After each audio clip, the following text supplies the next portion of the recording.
안전이 보장되고 생명을 유지할 수가 있습니다. 파리의 세계에도 생존의 원칙이 있답니다. 파리가 지켜야 될 생존 수칙 3가지는 물, 불, 사람입니다. 자기의 모습을 비춰주는 것이 있다. 그건 물이니 거기 가지 마라. 빠져 죽는다. 사지다. 연기가 모락모락 나는 것이 있다. 그건 불이다. 잘못하면 내 날개가 다 타버리고 너는 죽는다. 사지다. 거기 가지 말라. 걸어다니는 두 존재가 있다. 그건 사람이다. 제일 무섭다. 거기는 가지 마라. 너 죽는다. 이 3가지 원칙이 파리의 생존 원칙입니다. 파리는 이것을 기억하며 살아갑니다. 그런데 이것 때문에 비행이 제약받습니다. 마음껏 어디든지 날아갈 수 없습니다. 이것에 불만을 품었던 노란 파리가 어느 날 마음의 결단을 합니다. 나는 자유롭게 날고 싶어. 그래서 모든 생존 수칙까지도 다 어겨가면서 한번 내가 이 생존 수칙이 틀렸다는 걸 보여주고 나는 마음껏 내 마음대로 살리라 하고 여행을 떠났습니다. 온갖 고생 끝에 어느 커피점에 들어가게 됐습니다. 그런데 그 커피점에서 놀랄 일을 발견합니다.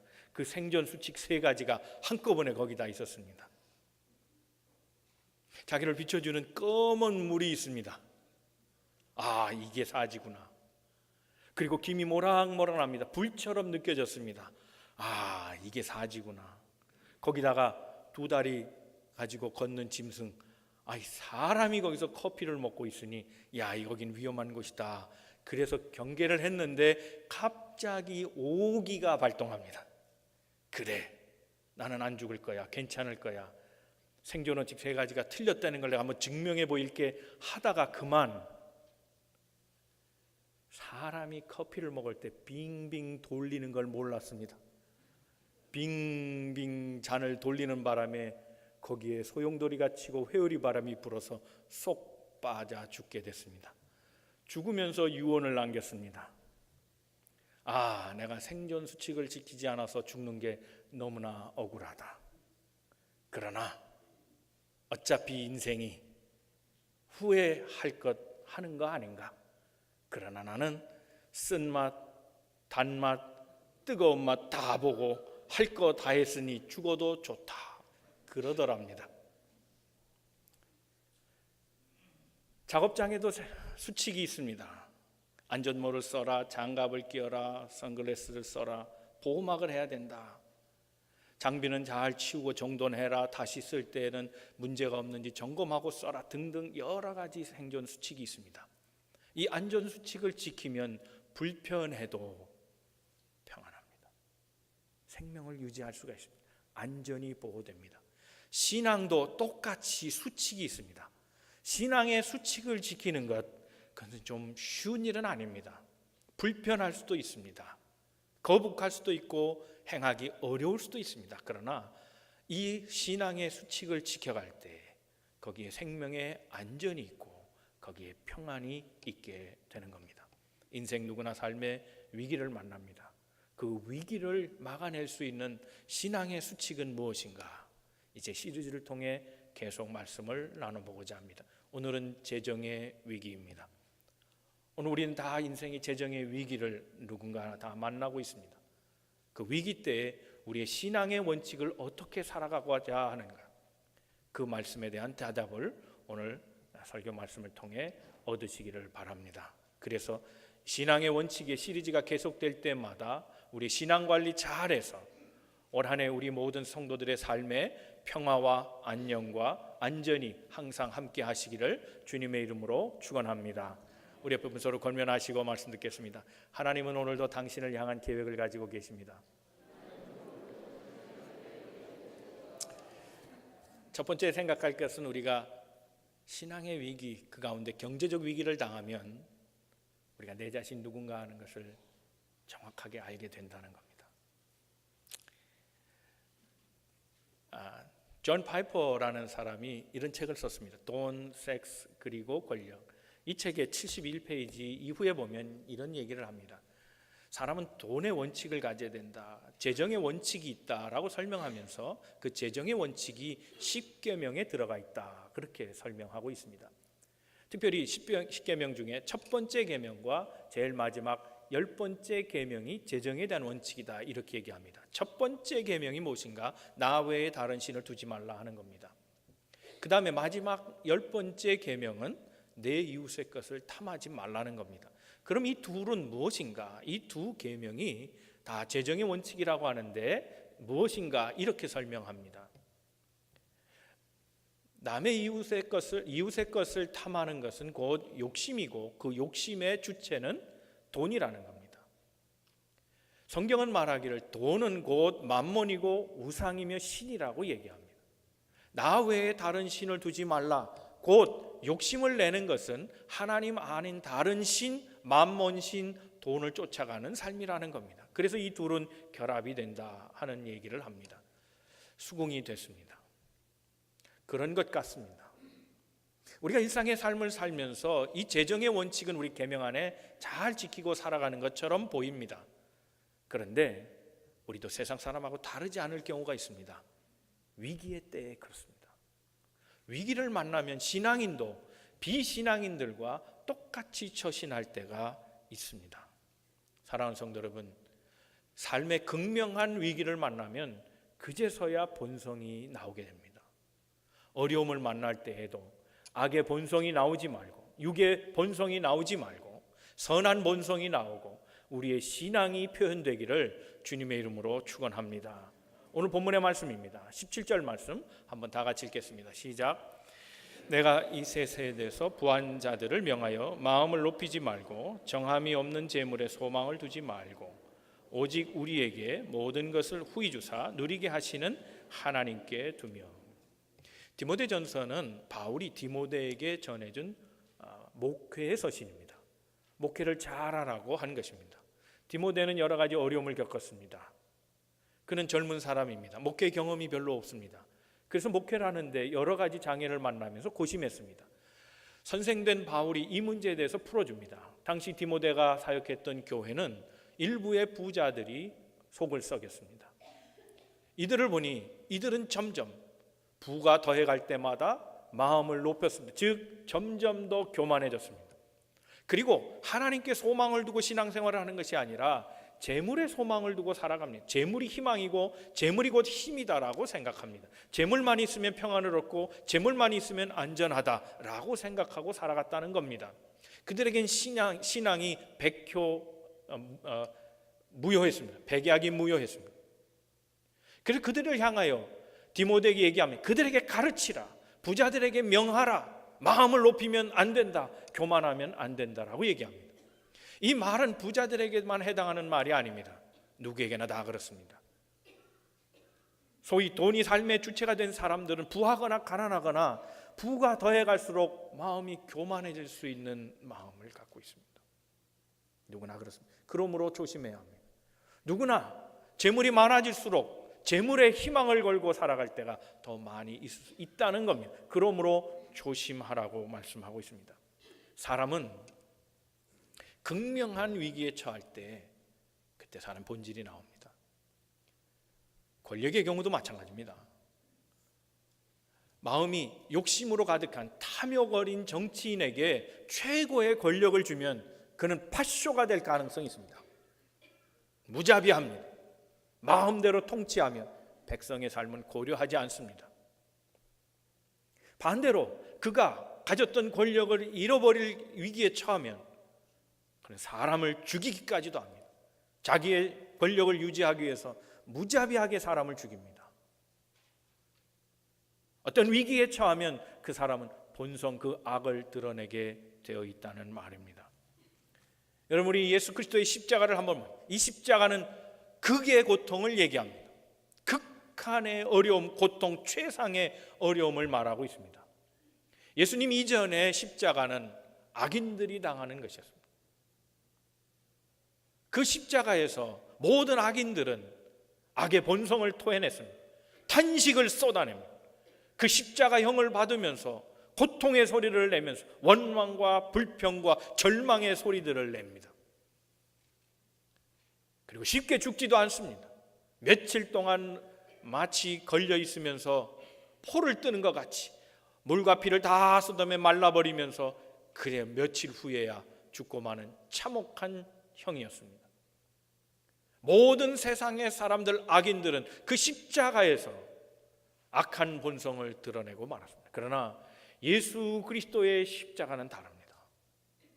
그는 거기에서 하나님의 신의 본성을 드러내셨습니다. 하나님의 마음을 드러내셨습니다. 용서를 보여주셨고 사랑을 쏟아내 주셨습니다. 극한 위기에 처할 때 나는 무엇을 발현하는 사람인가 생각해야 합니다.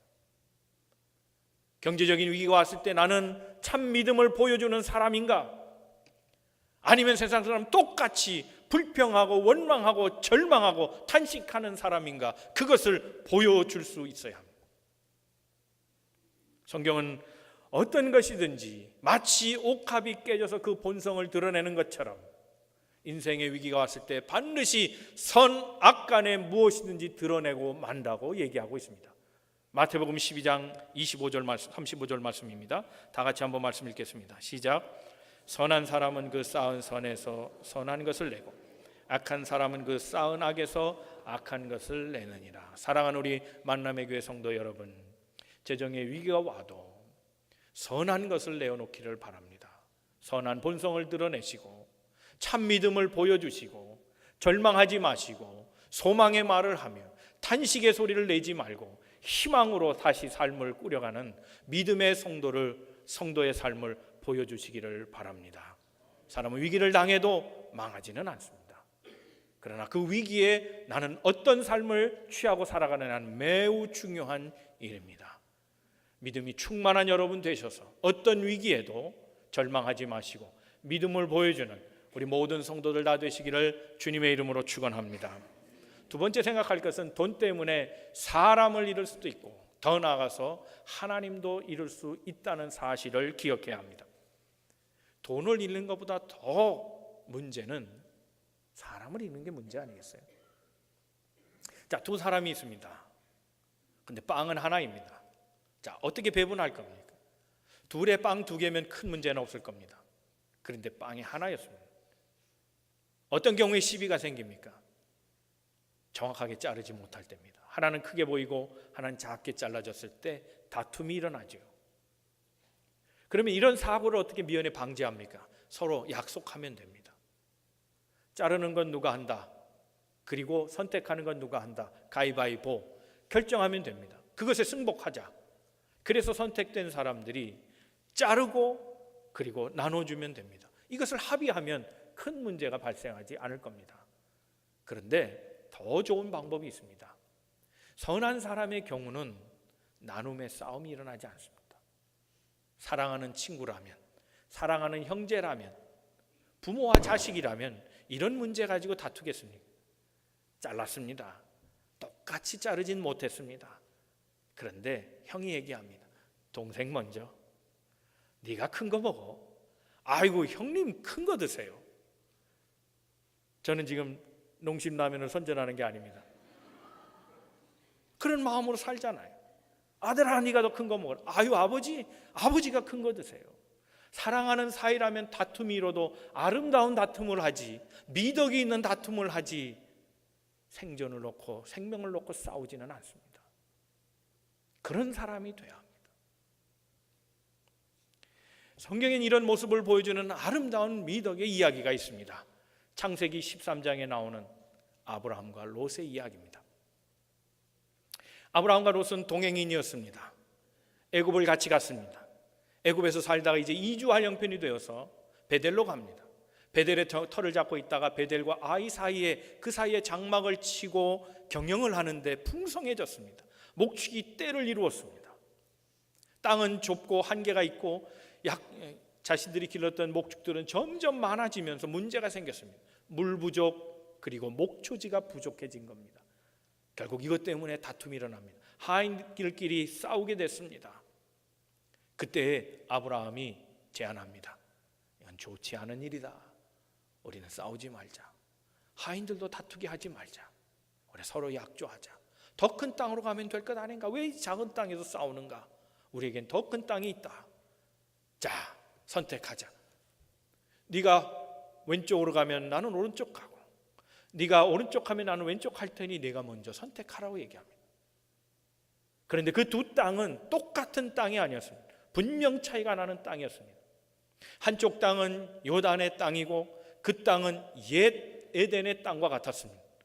그 땅은 오늘의 성경에 말하는 소돔 지역입니다. 좋아 보이는 땅, 기름진 땅이었습니다. 그러나 반대편 땅은 물도 별로 없어 보이고 거친 땅이었습니다. 당연히 욕심을 냈다면 아브라함이 먼저 나는 너보다 장자인지라 연장자인지라 내가 선택할 권리가 있으니 내가 좋은 땅을 취하고 너는 젊으니 고생 좀 더 해라, 그렇게 할 수 있습니다. 그러나 아브라함은 그렇게 하지 않았습니다. 약자에게, 어린 자에게, 다음 세대에게 오히려 길을 열어줍니다. 내가 먼저 선택하라. 아브라함은 참 큰 자입니다. 존경받을 만한 사람입니다. 아브라함의 경제 철학은 돈은 잃어도 사람은 잃지 않겠다는 말입니다. 여러분 잘 아시는 드라마에 나왔던 상도, 최인호 씨가 지은 소설에 보면 장사는 곧 사람이요 사람이 곧 장사라, 최고의 이익을 남기는 것은 돈이 아니라 사람이라, 이렇게 말했습니다. 맞는 말입니다. 사람은 돈을 남길 것이 아니라 사람을 남겨야 합니다. 장사의 기본은 사람을 얻는 것입니다. 아브라함의 경제 철학은 그가 거상이 되었고 부자가 되었지만 그는 중심이 돈에 있지 않고 사람에게 있었음을 알 수 있습니다. 그 말씀 한번 읽어보겠습니다. 창세기 13장 8절부터 9절까지 말씀입니다. 다 같이 읽겠습니다. 시작. 롯에 이르되 우리는 한 친족이라. 나나 너나 내 목자나 네 목자나 서로 다투게 하지 말자. 내 앞에 온 땅이 있지 아니하냐. 나를 떠나가라. 내가 좌하면 나는 우하고 내가 우하면 나는 좌하리라. 그러나 세상 모든 사람들이 다 이렇게 큰 자만은 아닙니다. 그런데 알아야 될 것이 있습니다.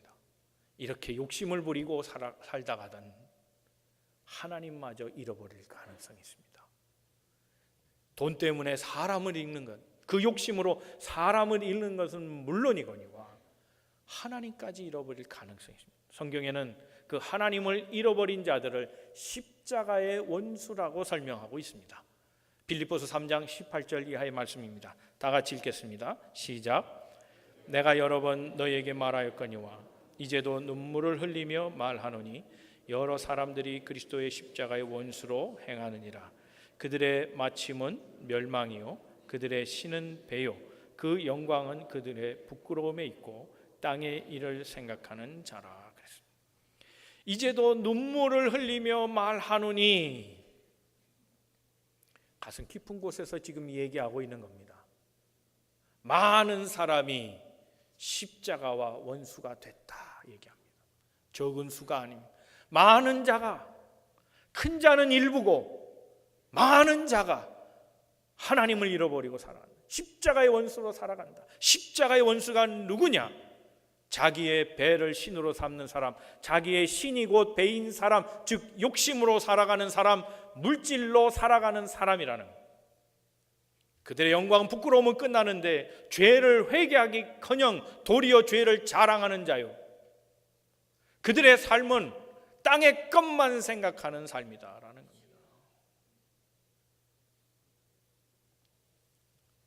사람을 잃는 것보다 더 큰 문제는 하나님을 잃는 겁니다. 사랑하는 성도 여러분, 오늘 본문 17절 마지막에 이렇게 얘기하지 않습니까?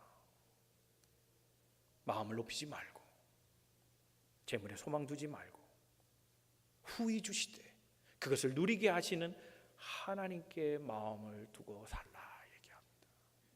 사랑하는 성도 여러분, 재물 때문에 사람 잃고 하나님 잃는 어리석음 없이 재정적 위기가 와도 하나님을 얻을 수 있는 사람들 되시기를 바랍니다.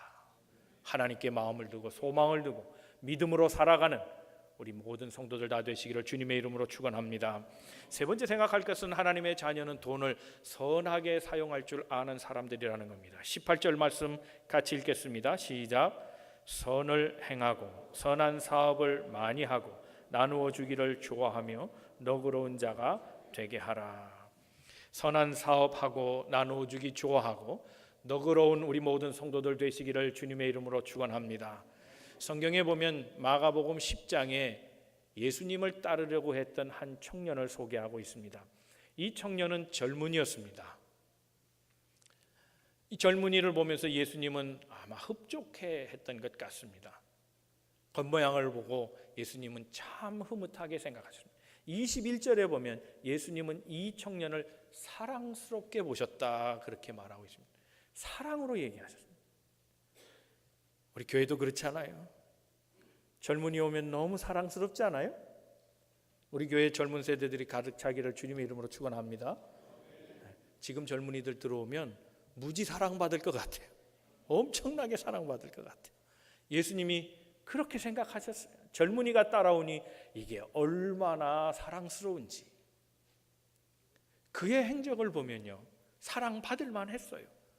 우리가 잘 아는 대로 다른 복음서에 연결해서 보면 이는 관원이었습니다. 이미 젊은 사람인데도 세상적으로 성공한 사람입니다. 그리고 용모도 준수했다고 생각합니다.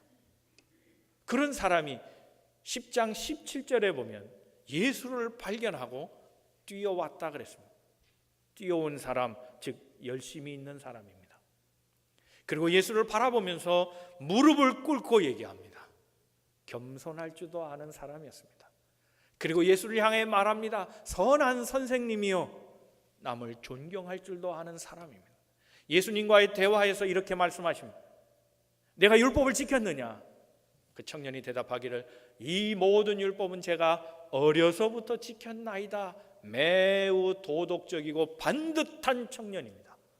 이 모든 것들을 종합해 볼 때 탐나는 청년입니다. 사랑받을 만한 청년입니다. 이런 청년만 있으면 잘 될 것 같습니다. 그러나 사랑하는 성도 여러분, 결과적으로 우리가 아는 것입니다. 이 외모로 판단할 수 없음을 알아야 합니다. 이 청년의 성실함에 속아서는 안 됩니다. 세상에서 가장 성실한 사람은 사기꾼입니다.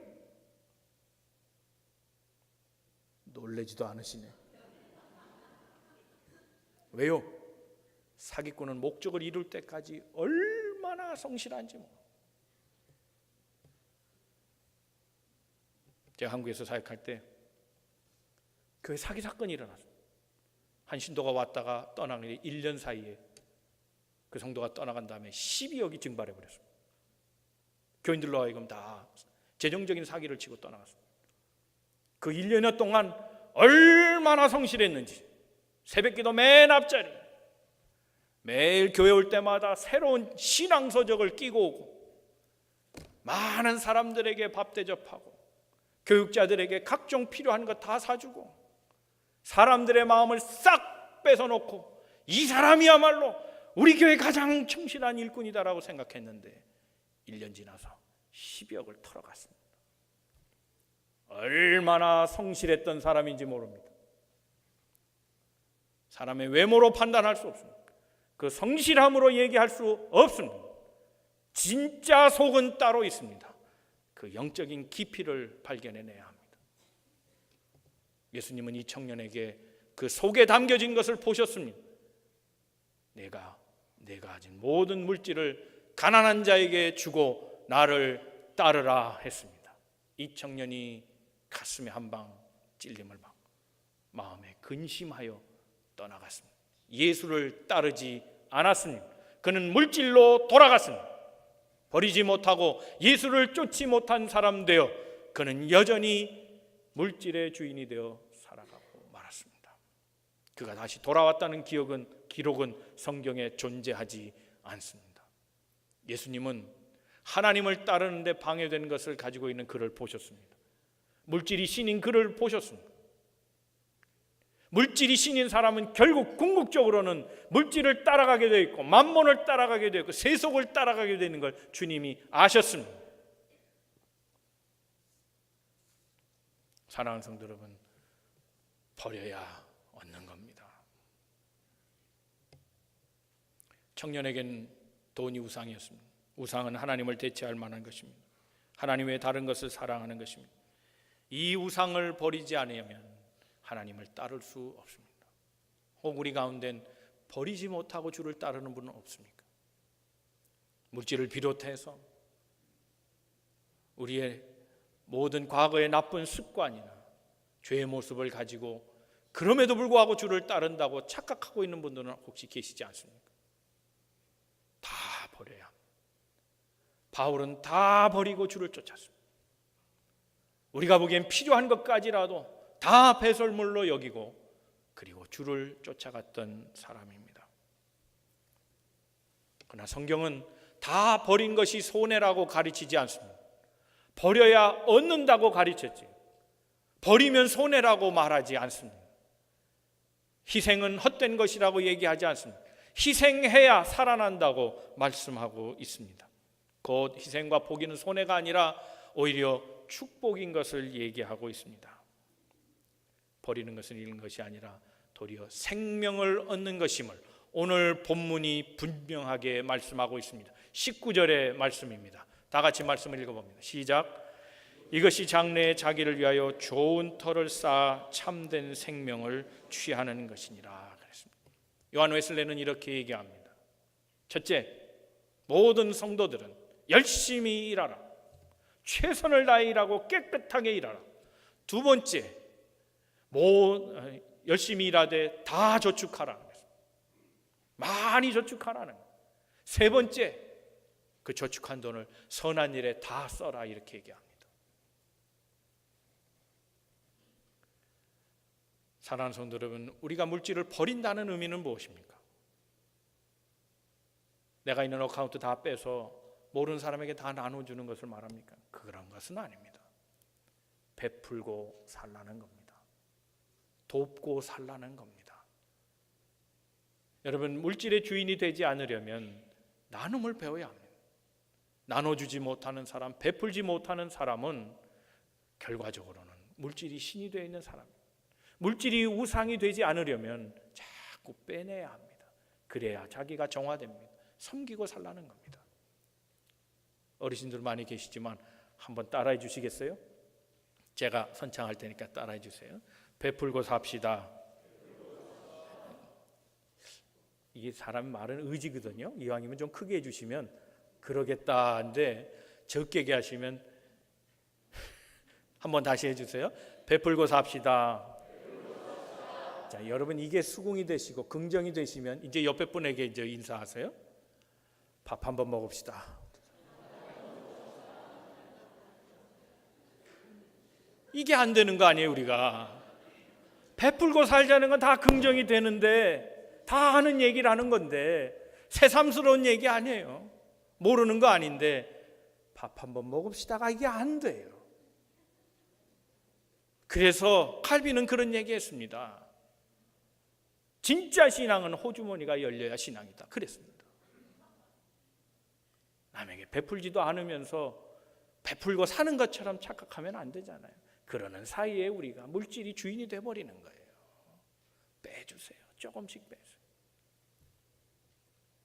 돈을 사랑하면 돈의 종이 됩니다. 그러나 돈을 사용하면 하나님의 영광이 드러나고 그걸 통해 사람을 얻게 되고 하나님을 얻게 되는 축복이 있으며 이를 통하여 생명이 보장된다 그렇게 말씀하고 있습니다. 사랑하는 성도 여러분, 많이 베풀고 살아가시기를 주님의 이름으로 축원합니다. 이제 말씀을 정리합니다. 우리에겐 재정의 위기가 옵니다. 그러나 재정의 위기 때 신앙을 보여주십시오. 돈 잃고 사람 잃지 마시고 돈 잃고 하나님 잃지 마시고 믿음으로 사십시오. 베풀고 사십시오. 선한 생명은 반드시 하나님 키워주시고 그 생명의 가치를 하나님께서 알게 하사 그 생명으로 기쁨을 얻게 하시고 삶을 풍요롭게 하실 줄로 믿습니다. 베풀고 살면 풍요해집니다. 하나님의 뜻 이룹니다. 하나님이 기뻐하시는 일입니다. 선하게 베풀고 살아가는 믿음의 성도들 다 되시기를 주님의 이름으로 축원합니다. 기도하겠습니다.